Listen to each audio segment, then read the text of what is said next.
दर्शक पनि नमस्ते सबैलाई, गुड मर्निङ छ। अनि धेरै दिनपछि म आज ब्लगमा आएको छन्। म दाइसँग केही सवालहरू गर्नेछन्, दाइसँग कुराकानी गर्नेछन्। तपाईँहरू साथ दिएर हेरिदिनु होला, साथ दिनु होला है। दाइ नमस्ते। दाइ नमस्ते। सन्चै हुनुहुन्छ? सन्चै।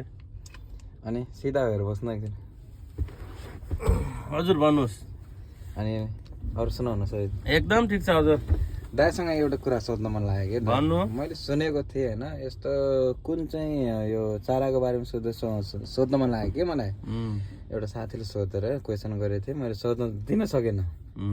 दाइसँग सोध्छु भनेर म तपाईँसँग सोध्न आएको छु है मैले। कुन चाहिँ चरा हो त्यसको पङ्खा हुन्न? कुन चाहिँ चरा हो जसको पङ्खा हुँदैन? प्वाख हुँदैन।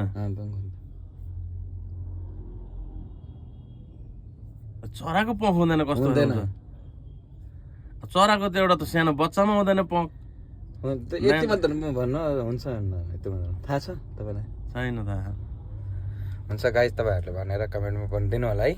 हुन्छ, चराको हुन्न यार प्वाख यार।